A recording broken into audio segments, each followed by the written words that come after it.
Alô, meus queridos, graça e a paz. Estamos aqui comentando mais uma das nossas lições da nossa revista. Hoje, a lição de número 7 deste quarto trimestre de 2018, onde a parábola hoje é a dos trabalhadores da vinha.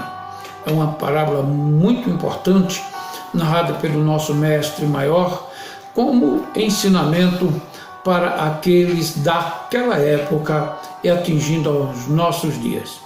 O tema central eu coloquei o Evangelho de Jesus Cristo, como escreveu Mateus, também conhecido como Levi, capítulo 20, versículo 6, que diz o seguinte: E saindo perto da hora 10ª, encontrou outros que estavam ansiosos e perguntou-lhes: Por que estáis ansiosos todo dia? O vivendo em Cristo eu coloquei da seguinte forma: o Senhor ainda procura homens que tenham compromisso com o seu reino. Essa lição tem, entre várias finalidades, mostrar a graça salvadora e galardoadoras que o Senhor, o justo juiz, dará a cada um segundo a sua soberania. Vamos ver no decurso dessa lição que alguns trabalhadores reclamaram da forma de pagamento do seu senhor. E vamos ver que eles não tinham razão, como demonstrou Jesus de Nazaré.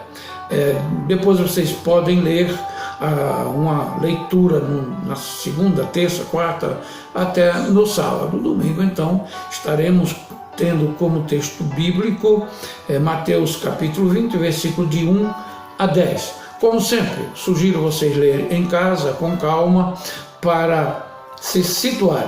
Sugestão também: leia 2, 3, 5 vezes para procurar melhor entender.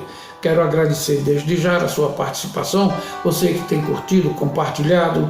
Eu entendo quando você compartilha, mandando para outros que possivelmente a lição não fez muito efeito, não teve muito a ver com você e poderá trazer um efeito, fazer um efeito melhor em outro que você vai compartilhar.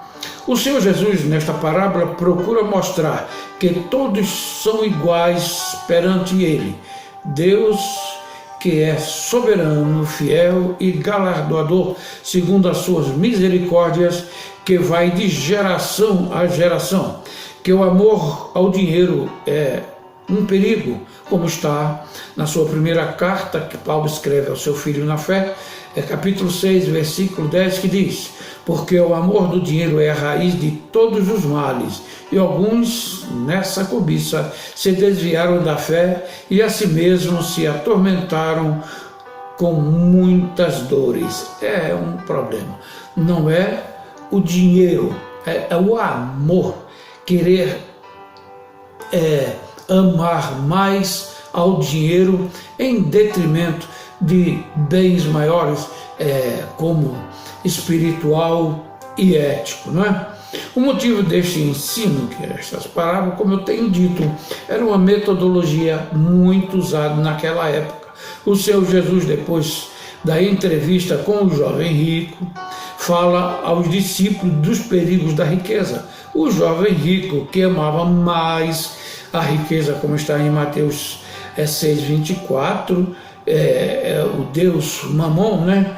Que aí surge a pergunta de Pedro, né? No capítulo 19, 27 de Mateus, que diz: Então lhes falou Pedro: Eis que nós tudo deixamos e te seguimos. Que será, pois, de nós? O que você pensa que vai receber? Você tem certeza do galardoamento? O que você acha que vai receber? O que está te preocupando no futuro? Você tem trabalhado, armazenado no reino celestial mais do que aqui? Ou tem deixado passar? Essa é a preocupação dos mercenários, aqueles que só trabalham na obra se ganharem, como foi Balaão, que abandonando o seu caminho se extraviaram seguindo pelo caminho de Balaão, filho de Beor, que está em Judas capítulo 1, e Baruque também registra em Jeremias 45, versículo 5. Não querendo assim discriminar, falando mais por falar, com todo respeito àqueles que trabalham na obra só por dinheiro. Eu conheço colegas que não vão pregar em outra igreja se não for por um bom dinheiro. Problema deles. Eu não sou juiz, nem quero ser juiz deles. Mas a minha Bíblia e a tua, se for a original, diz que devemos dar de graça aquilo que de graça recebemos. E Jesus aqui ensina nesta comparação que um pai de família saiu de madrugada à procura de trabalho, não é? E o Senhor está se referindo possivelmente aos patriarcas e aos profetas. Jeremias 35, 15, que diz: começando de madrugada, vos tenho enviado todos os meus servos, dizendo: convertei-vos agora, cada um do seu mau caminho, fazei boas as vossas ações e não sigais a outros deuses para servi-los. Assim ficareis na terra que vos dei a vós outros e a vossos pais, mas não me inclinaste os ouvidos, nem me obedeceste a mim. Jeremias, usado pelo Todo-Poderoso, ele está dizendo para o povo que mandou os seus patriarcas, Abraão, Isaac, Jacó, até mesmo Noé, pregoeiro da verdade e da justiça, e ninguém deu ouvido a nenhum dos patriarcas. Veio, eu disse, Abraão, Isaac, Jacó, veio Moisés, já como considerado pelos judeus como um grande profeta, que na verdade era um profeta, e os patriarcas, então ninguém deu a mínima para eles. Isto é a comparação desta lição que o Senhor está falando, da primeira hora, da segunda e da terceira hora, né? E muitos aí só procuram, como eu disse, vai pregar numa igreja, se não tiver um grande auditório e uma boa recompensa financeira, não vai. É difícil entender essas pessoas que assim agem, mas não se preocupe, é problema dele e a recompensa virá mais na frente. E por que da simbologia da videira? No Velho Testamento, Israel é comparada a uma videira. É só você ler em Isaías 5, de 1 a 7, ou Oséias 10, Oséias 10, primeiro versículo, que o Senhor fala da minha vinha. Por isso Jesus disse: eu sou a videira verdadeira, porque a videira Israel não era tão verdadeira, falhou em muito. E muitas vezes, muitos crentes têm falhado, a igreja muitas vezes tem perdido o foco do seu objetivo aqui na terra, né? Porque esquecem que somos chamados para, como Jesus narra aqui, nesta última dispensação, né? Foram vários os turnos de serviço. Também, o primeiro salário ajustado, 1 denário, que significa, por comparação de hoje, é um dia de serviço. 1 denário era o salário de um soldado do exército romano. Seria hoje o nosso salário mínimo comparado àqueles dias. Fazia-se tudo baseado no que ganhava um dia de serviço um soldado romano. Todos os chamados acertaram o pagamento de 1 denário. Não é? Então vamos ver.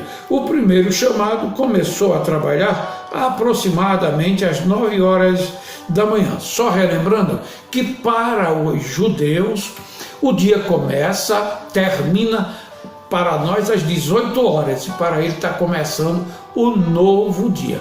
Por isso, quando chegava no sábado, vamos dizer no nosso horário, às 18 horas, os judeus não podiam mais trabalhar, porque começava o descanso, o sábado, o dia do Senhor para os judeus. No deserto eles podiam trabalhar e pegar o seu cereal, o seu maná, na sexta-feira até às 18 horas, porque eles tinham que colher para comer no sábado. No sábado eles não podiam fazer mais nada, né?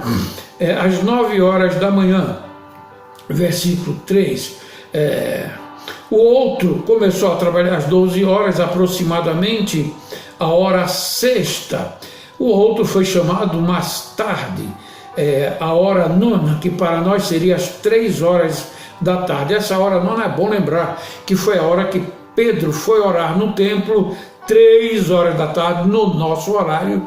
Quem é que vai orar no templo 3 horas da tarde, meu irmão? Oi, que coisa. Num horário melhor já ninguém quer ir, quanto mais às 3 horas da tarde, naquele soninho, ou então no horário de serviço, né? Os últimos começaram às 6 da tarde, a hora 1/10.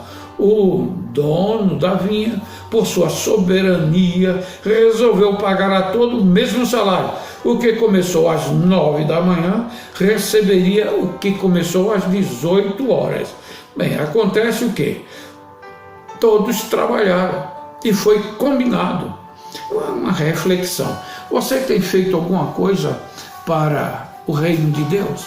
Você tem trabalhado nesta última hora? Porque nós estamos nesta última hora. Vamos relembrar as 70 semanas de Daniel, que ficou, na verdade, em 70 anos. O Senhor Deus, na sua soberania, claro, suspendeu a parada do tempo da visão de Daniel. Quando chegou a 69 semanas, ele parou o tempo para os judeus, para dar início aí à nossa dispensação, os chamados da última hora para trabalhar.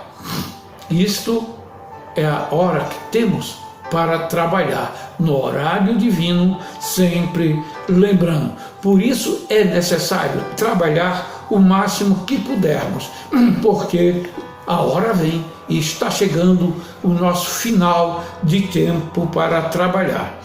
Eles começaram a questionar: Senhor, eu comecei a trabalhar de manhã, recebo um salário. O outro começou à tarde, recebe o mesmo que eu, trabalhou menos. O outro começou já de tardezinha e recebe a mesma coisa. Olha a resposta do proprietário no versículo 13. Mas o proprietário, respondendo, disse a um deles: Amigo, não te faço injustiça. Não combinaste comigo um denário? No popular, qual é a tua? O dinheiro é meu, eu pago quanto eu quiser. O dinheiro e o acordo foi feito, o combinado não é caro. Você começou a trabalhar de manhã, estava parado, não fazia nada. Em outras palavras, no nível espiritual, estava no mundo sem nada fazer. Você pode perguntar: Nicodemos, por que eu estava no mundo sem fazer nada? Porque o homem sem Cristo é um cadáver ambulante. Ele é uma pessoa morta espiritualmente. Por isso não fazíamos nada. Quando aceitamos Jesus, Ele nos deu vida, e é uma vida eterna. Ou seja, é a hora de trabalhar de verdade. Não adianta murmurar. O povo no deserto murmuraram contra Moisés, que era o representante legal de Deus aqui na terra. Arão era o sacerdote, fazia intercessão pelo pecado do povo a Deus. Mas Moisés era o nomeado, o chamado de Deus. E só para lembrar, todos que murmuraram contra Deus ou contra Moisés morreram no deserto. Não chegaram a Canaã prometida. Mas confira ainda mais na primeira carta que o apóstolo escreve à igreja de Corinto, capítulo 10 e versículo 10, que você vai entender melhor. O Senhor do vinhedo é fiel. Versículo 14. Toma o que é teu e vai-te, pois quero dar a este último tanto quanto a ti. O dinheiro não é dele? O galardão não é dele? Meus irmãos, vamos lembrar que um dia tudo que fazemos aqui na terra, aqui na igreja, o Senhor vai nos recompensar. Ele é galardoador daqueles que o buscam. Posso até falar para você, João, segunda carta de João 1,6, que diz: acautelai-vos, pois, para não perderdes aquilo que temos realizado com esforço, mas para receberdes completo galardão. Ainda mais, Hebreus 10:35, não abandoneis, portanto, a vossa confiança, e ela tem grande galardão. Ele tem grande galardão. O Senhor tem coisas maravilhosas, bênção importante, mas para aqueles que seguirem a proposta apocalíptica, que diz: ser fiel até a morte. Ser fiel até a morte, e dar-te-ei a coroa da vida.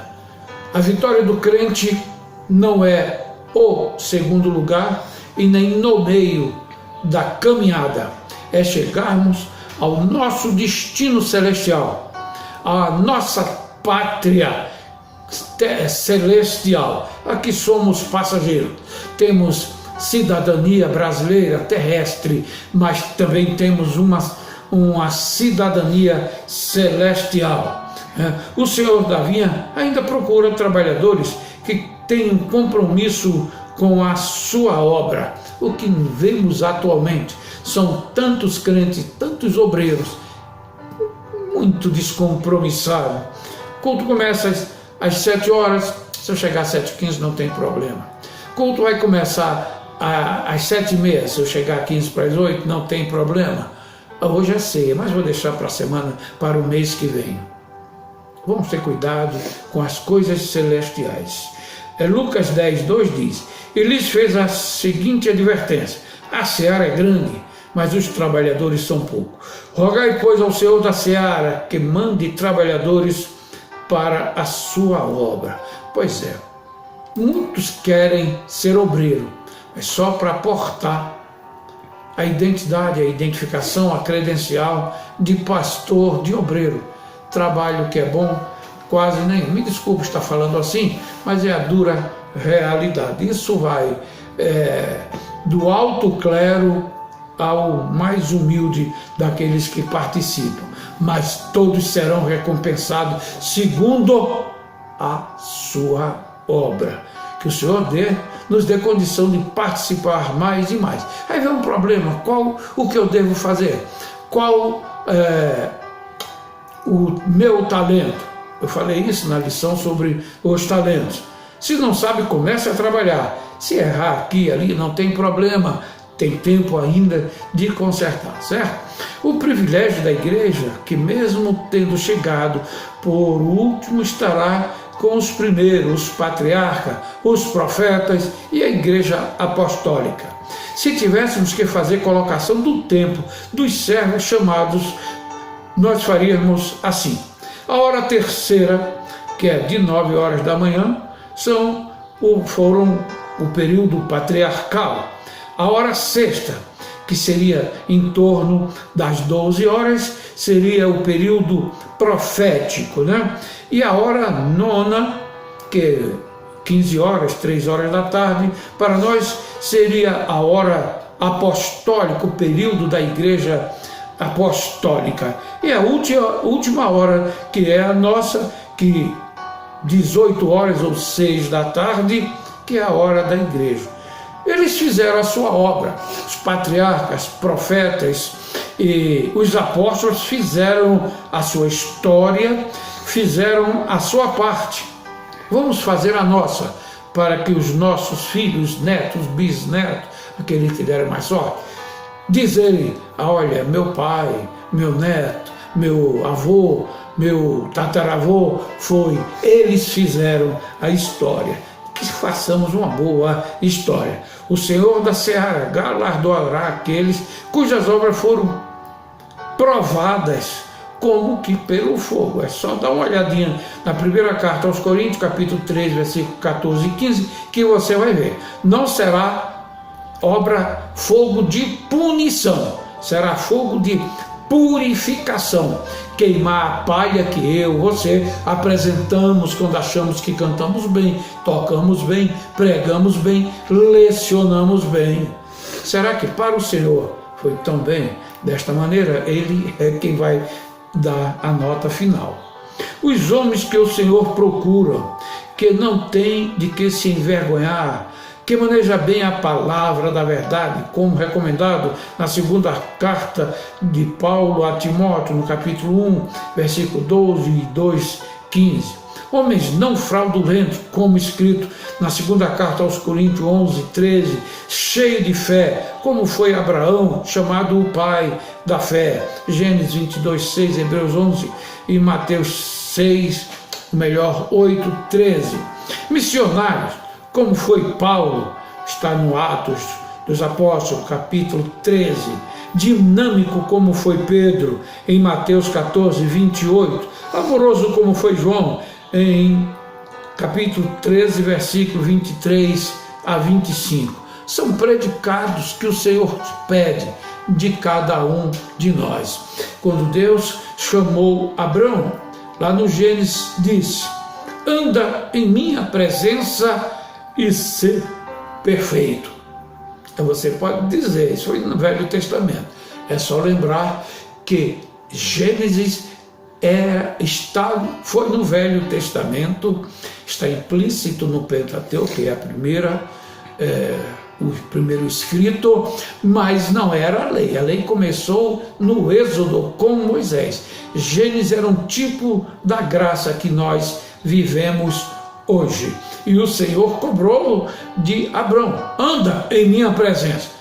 Não é o suficiente ser crente, não é o suficiente participar, não é o suficiente participar da ceia, assistir culto, não.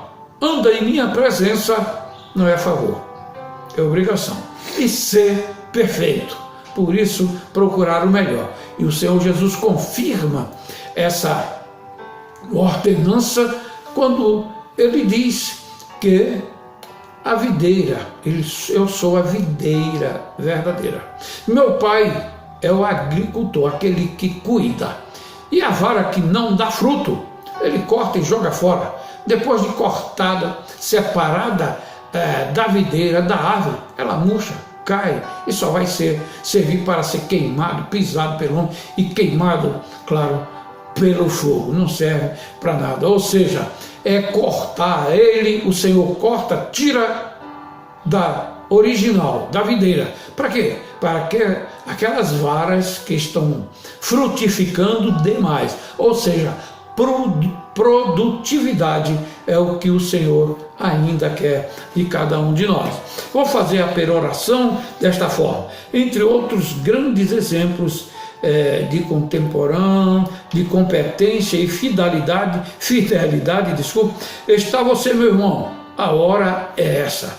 Vamos trabalhar, vamos pelejar, tudo para a honra e glória do Senhor. A videira ou a parreira é a planta que produz uva. No Velho Testamento, Israel era considerado, como eu disse, a videira. E nós hoje somos os ramos. Vamos produzir mais e mais para a honra e glória do Senhor. E que naquele dia sejamos galardoados e bem galardoados. Que Deus nos abençoe mais e mais. Até a próxima semana, onde estaremos falando a parábola do amigo importuno.